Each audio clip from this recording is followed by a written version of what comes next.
On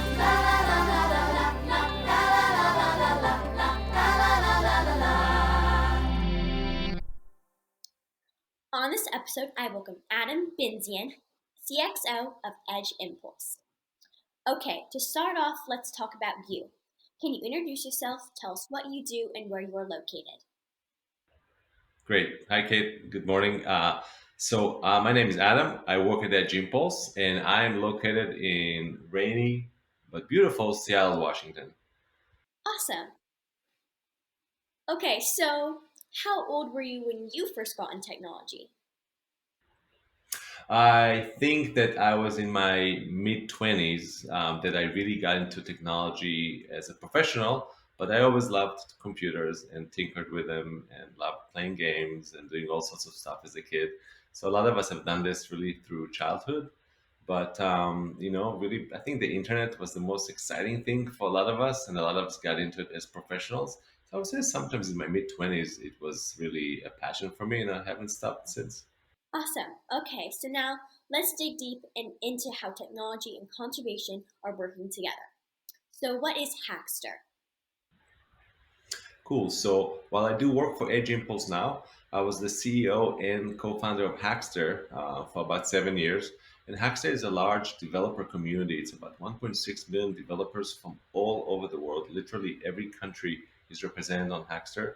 It's an open source project repository for people who can build anything and everything, anything from an Arduino board or Raspberry Pi with machine learning, artificial intelligence, and home automation and everything in between. But the cool thing about Hackster is that everything has to be open source. No matter what project you're going to post, it's going to be shared with the greater good with everybody in the world for replication, learning, etc. So it's not about business or patenting anything. It's really about sharing information and learning for everybody. Wow, Hackster sounds really cool. Okay, so now where you work now. So, what is Edge Impulse? And specifically, when you say Edge, what do you mean? Cool. So Edge Impulse. So interesting enough that I knew the people that have started actually Edge Impulse, and I was even an investor in that company years and years ago.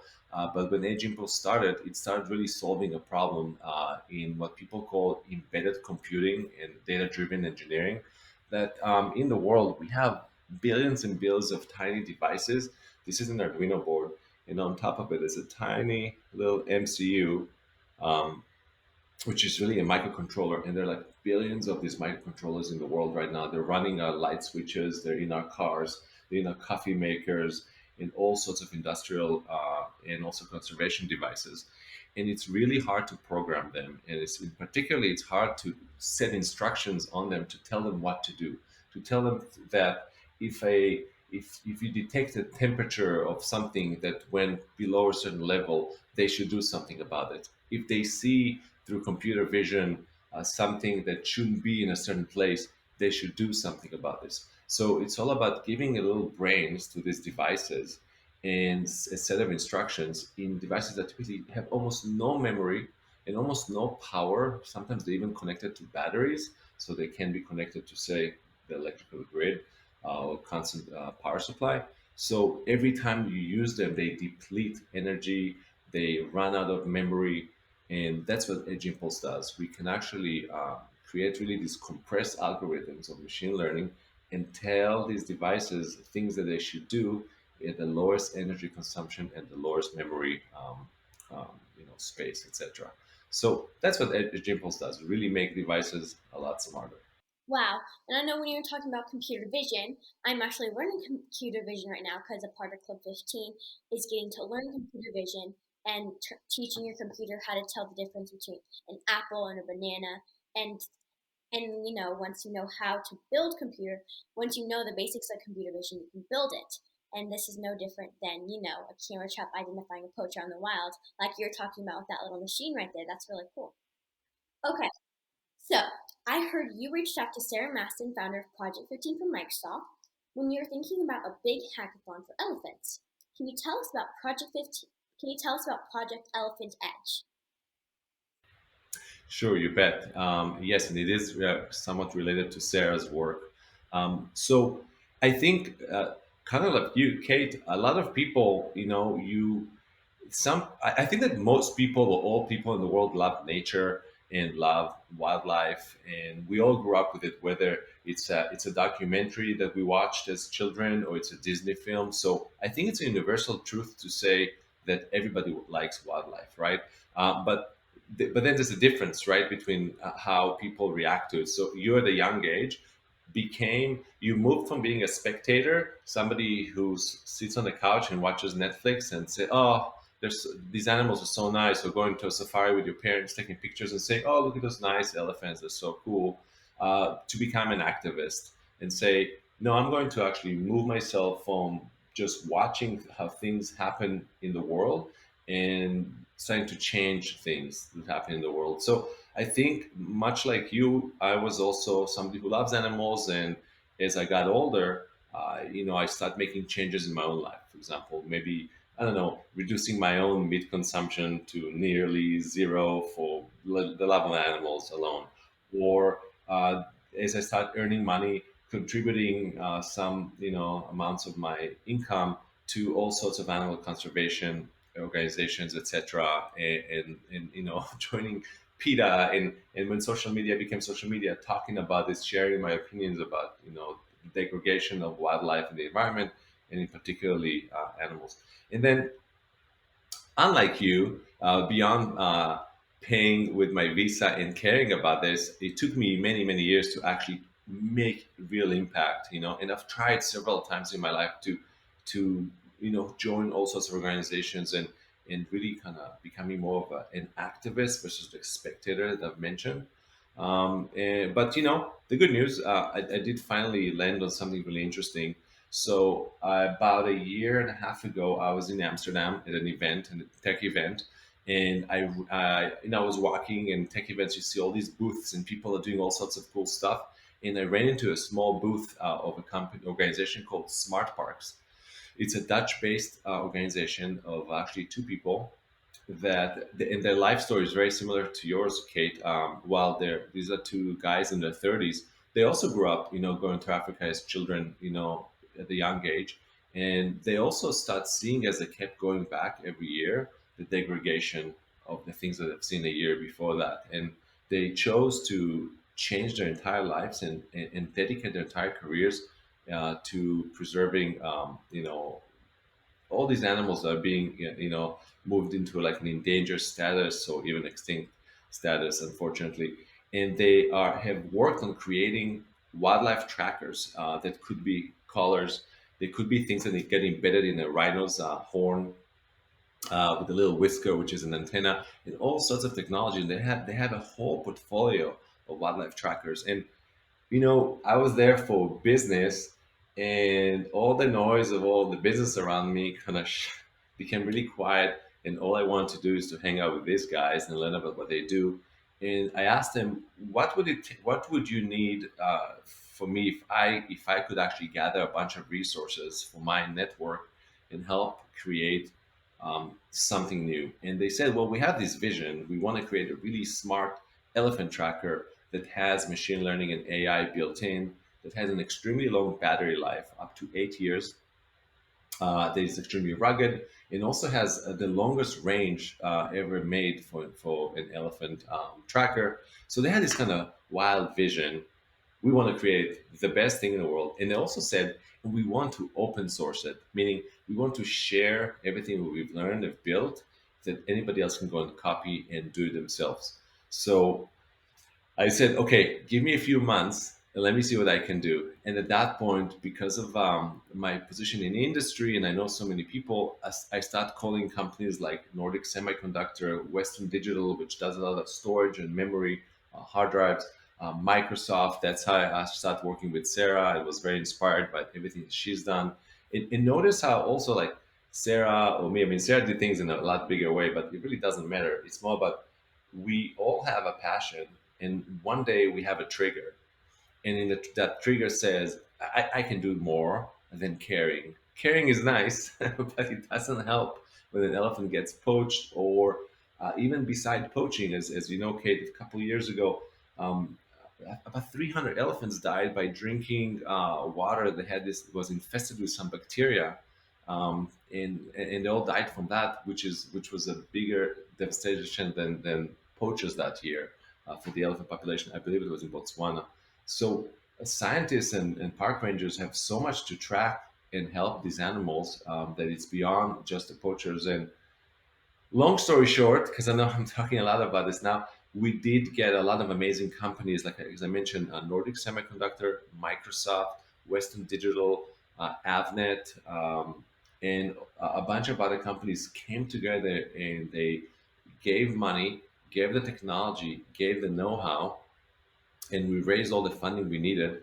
We even did a big contest on Hackster, and we told all of our developers, "Hey, we're building this amazing product thing called Elephant Edge, and we want to you guys, the community, to build machine learning models for to detect what elephants are doing, to detect what do they do when they move their feet and raise dust, what do they do when they run at a certain pace that is maybe abnormal to how they should be running."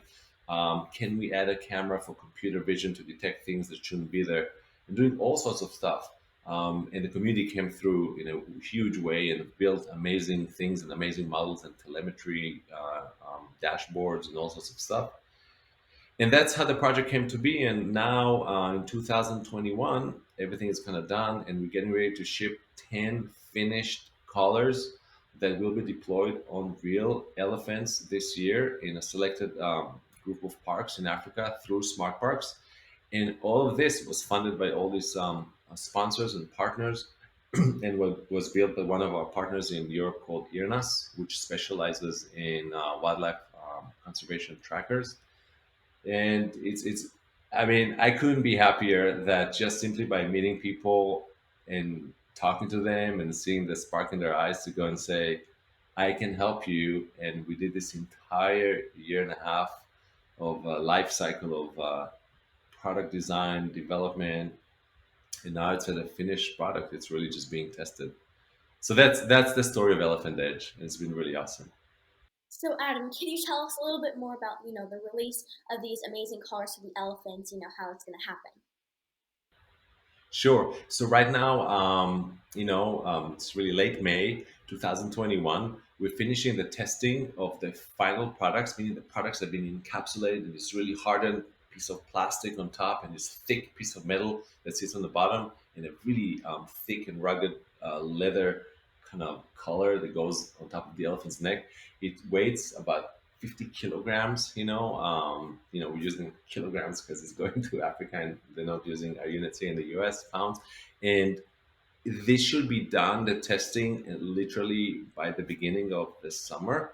And then also, a lot of things got delayed, as you can imagine, because of COVID.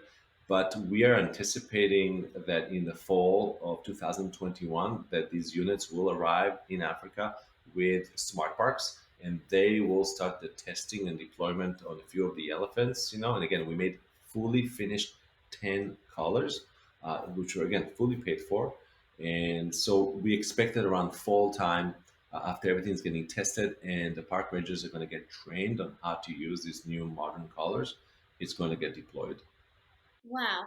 I think this project sounds incredible, and I have a very special place in my heart for colors because they're saving so many animals, not just elephants, cheetahs, red pandas, tigers. So I think this project is incredible. Okay, so now can you explain what tinyML is? Yes, absolutely. So machine learning in general is the ability to really, in the context of hardware, is embed some sort of code that really gives instructions to a piece of electronics. It could be a microcontroller, which is a small, really microchip, all the way up maybe to a GPU, a general processing unit, which is a lot bigger and has a lot more computational power. It gives it instruction to do all sorts of things that are almost replicating a human brain and a neural network of thinking, correlating information, making autonomous decisions on its own.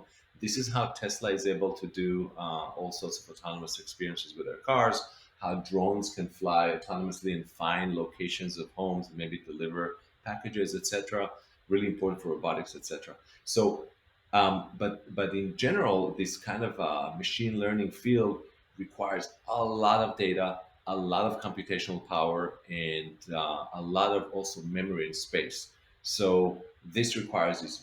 For example, the laptops we use, they use big CPUs, that really have all the capacity to do all these smarts. But what happens is when you use, as I mentioned earlier, these tiny devices, and I probably have so many more of them over here. Um, these tiny devices typically don't have all the memory or the power or the space. So tinyML is really it's a subset of ML. It's tiny. Everything, the instructions are really small. It's something that can be written in about 10 kilobytes of memory, which really is just a few lines of code. Um, so it just does the essence of the brain and the actions you want to give it. So if big ML can do huge things and maybe create the brain of a 5-year old, tinyML can create a brain of a 1-year old. So it's only the basic instructions, and it's made for applications that are typically connected. Say this product was connected to a battery, and actually, I'm going to give you a great real wildlife conservation example. There's a company called AudioMoth, and what they do is typically they get deployed in forestry to listen to birds, and we've worked with a company that is working with National Geographic to identify an extinct bird somewhere in Australia. And apparently, I'm not sure exactly how it happened, but I think that some hikers reported that they saw a bird that was previously thought to be extinct, and they can't find its bird. Nobody can find it.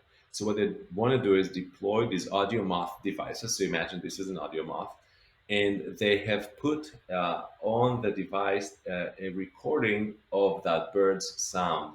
And what this device is going to be is going to connect it to, say, a tree. It's going to have a battery, and it's going to sit there and almost like how Amazon Alexa does it. It's only going to listen to one thing. It's going to be turned off the whole time, and it's going to only listen for that bird sound. So on a very slow and low power, it's going to listen and listen and listen. It's going to do nothing else but listening. And the idea is you're doing that because you want to save the battery life, because you can't go and replace the battery every month. This audio moth has to last, say, for 5 years on a tree. Um, but once, hopefully, it will hear that particular sound, and that's what tinyML does. It gives an instruction that says this: I don't want you to do anything until you hear that one sound. And if it's going to hear that one sound of that bird, immediately it's going to power up the entire board, power up the antennas, send a signal to a satellite and a GPS pin and say, boom, I heard that voice of that bird right here today at 3:45 p.m., and you should send somebody. But when it does that, it will deplete the battery, because then antennas go up and everything gets sucks the power. But it will serve its purpose. So that's what tinyML does. It's for very specific applications that have very specific power profiles, and that's how it gets done. So it's pretty magical, things that you couldn't do before. Wow, there are so many different kinds of technologies that are saving animals. tinyML is a great example, and that story was so incredible. Wow. Okay, so do you believe that technology is the key to saving wildlife in wild spaces? Can you give some examples? I do believe that technology plays a big part of it, and I'll tell you another thing that another example of things that we're working on and other companies are working on. There's another organization we work on. Maybe you know them, Wild Labs. Have you worked with them at all? No, I haven't, but I'll look into it. Okay. Okay, something we should follow up on and introduce you. They're British, English based, and they have dedicated the entire being to creating and supporting and sharing technologies that help all sorts of wildlife conservation. And another really good example is they reached out to us recently and they said that they want to create a fellowship to a paid fellowship for researcher to come in and build and research the next generation of technologies across all sorts of wildlife conservation information. It could be again about machine learning, about who knows feeding habits, human animal conflict, and maybe better ways to think about farming versus wildlife and all that. And then we actually paid this organization about $20,000, which will fund two fellows for 1 year to go and research. anything, well, not anything they want. They have some constraints and specificity that wildlife want them to research, but to research a very specific areas in wildlife conservation and produce some sort of a white paper that other people can go and build. So there's a lot of people that are actually investing a lot of time, money, and energy of thinking what else is missing from the equation and how do we fund really smart people, because everybody has to eat, and you can just say, hey, why don't you just go do some research? Well, they also have rent or mortgage to pay and all that. So it's really cool to see that there's all these ecosystems of private companies and not-for-profit companies coming together and trying to give ways to the smartest people in this field to really build things that are meaningful and important. So maybe more elephant edge type of initiatives, or audio math, as I mentioned, and other will come to life in the future, because a lot of private companies are saying we want to be part of it, we want to contribute. Okay, so earlier you were talking about how they're putting devices in rhinos' horns. Can you tell us a little bit more about that? Sure, yes. Actually, there's a guy on our team. His name is Luis, and he actually was somebody. His first job was building rhino trackers, which is incredible. And I just spent some time with him last week, and I asked him, I said, "Tell me, how did you build it?" And it was again very similar. They had an idea that you can embed inside of a rhino's horn, the tracker, and he used this technology called LoRaWAN. It actually used another technology, so called Sigfox. What it really means is that when you go to an African plain, there's really no internet or rarely a cellular connection, right, if at all.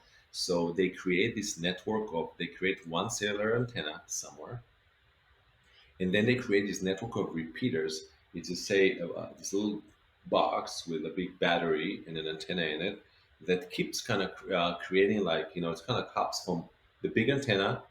It hops a few miles to another repeater, and then another few miles to another repeater, another few miles to another repeater, and it's almost like routers, wireless routers, and they create a network in a park in huge vast areas, and but they also run on very low power, and they can only transmit really low data. They're not made for video calls or watching Netflix. It's meant to pass just data, just text, And so they built this in a few of these parks. So now they have the ability to transmit information in the park to the main antenna, which will go to a major network, right? It could go all over the world. And then he told me they used to be back in the day when people took pictures, even though this wasn't that long ago. He only did this a few years ago. There used to be these film containers. People that they took pictures with like an old school film, and they were like encapsulated in these like black containers.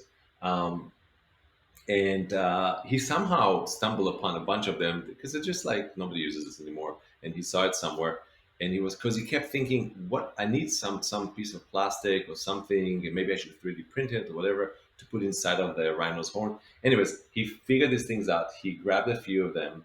He built a tiny circuit board with that Sigfox, that repeater antenna that can actually connect to the network, and he built in a coin cell battery in it and the circuit board, and also tinyML to kind of give instructions a little bit about location and all sorts of behavior. And then he filled it up with epoxy glue completely and sealed it. And they will then take down a few rhinos, drill a hole like a dentist into their horn, put that plastic container with the circuit board in. Then they will seal it, just patch it, as if you patch a wall or a tooth. And the only thing you'll see is a little whisker comes out of the rhino, and the rhino will walk around the whisker, not even knowing he has a whisker. And he really said to me, he said, it's really difficult. He said, rhinos, he said, another thing we didn't think about is where to locate it. He said, rhinos are crazy. They're aggressive. They hit each other, they hit trees, they rub their horns everywhere. And he said they'll break our antennas all the time. So they had to think about it later. Where is the best location to put the antenna when the rhino does what the rhino does, not to break it? So that's also interesting. It's a lot of issues that happen with these animals. They're big animals that live in the wild. They're not there to play with a little iPhone we implant in their horns or put on the necks, they'll break them. Um, so they had to learn a lot about that, but they deployed, I think, also about 20 rhinos that were able to being tracked. And the good news also because there's really no blood flow into the horn, there's no chance of infection or otherwise. So when the battery eventually dies, it just stays there, and as the horn continues to grow, it sheds itself and just falls out eventually. So that's another really cool example of somebody that I do work with today that have done that early in his career. It was in his early 20s when he did this first job out of college. So really cool.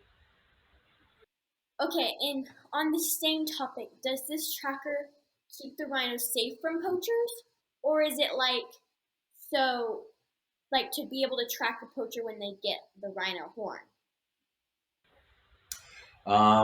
So it's a good question. So typically, say if a rhino is roaming within a protected park, even though poachers go into parks, but sometimes say they will not. They will wait for a rhino to step out of the park and then they'll kill it.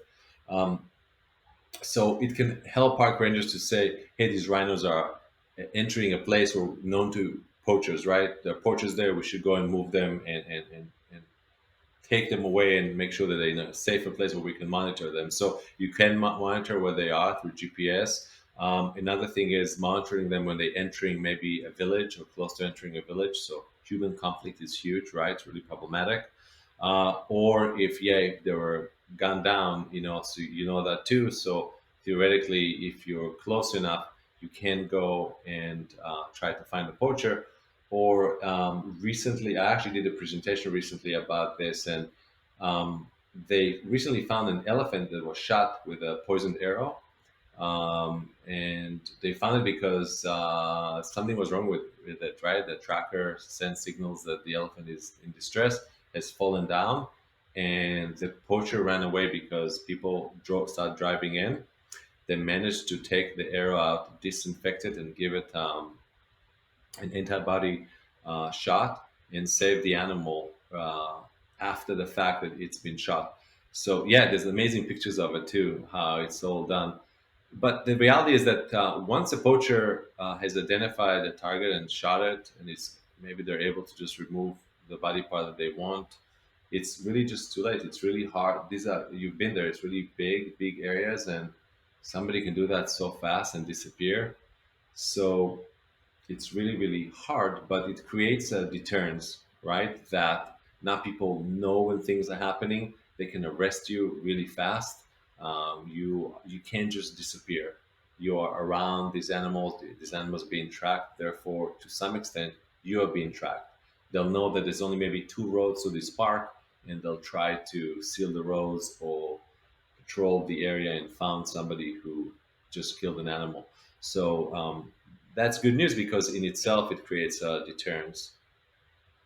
So those trackers, just so you know where the rhino is, and that's actually really cool because they can stop human wildlife conflict. Okay, so would it be possible for you to contribute a learning lab for Club 15 viewers so kids and teens can really get their hands on this technology? Sure, we'd love to. Yes, so we can create a really simple class for anybody to start using this technology. And I would even say if you go to our website, it's edgeimpulse.com. There's a QR code on the homepage. So anybody that have a smartphone, whether you have an iPhone or an Android phone, just open your camera, just like we do this in restaurants now, scan that QR code, and it will immediately open our studio. And what it will do is it will use your phone as a device to the first edge device to detect the tinyML stuff that we discussed. If you move your phone, will detect it. You can use the camera as image detection and classification and do all sorts of really cool stuff with your phone as the first device to learning embedded machine learning. So it's really easy, and I'd love to work with you in building some sort of a class to help anybody learn it even better. Yes, thank you so much, Adam. I look forward to working with you. And I think tinyML is so amazing. So if kids could really learn how to build it and more about what it does, that's incredible. Thank you so much for this.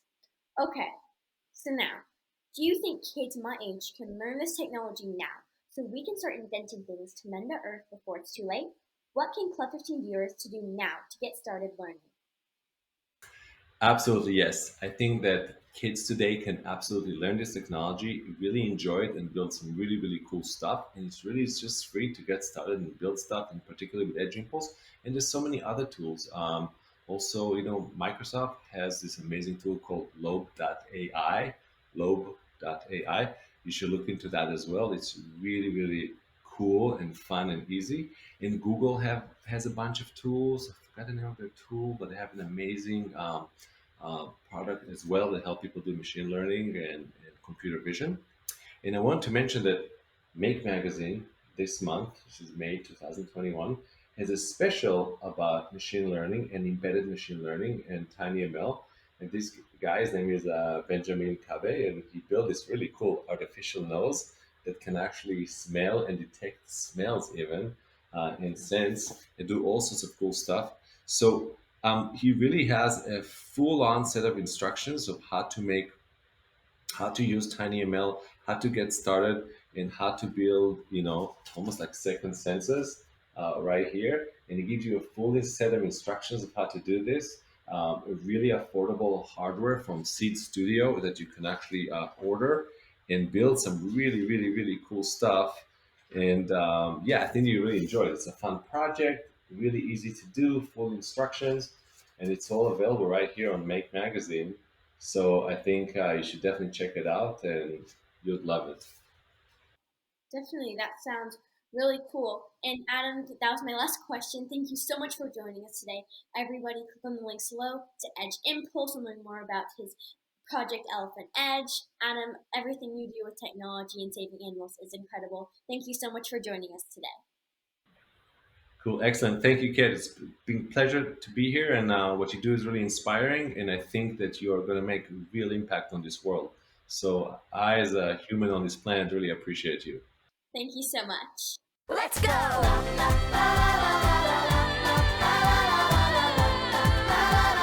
Kids can't save animals.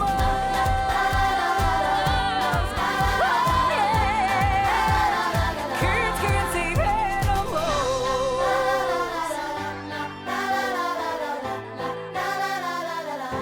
Advocacy has no age limit.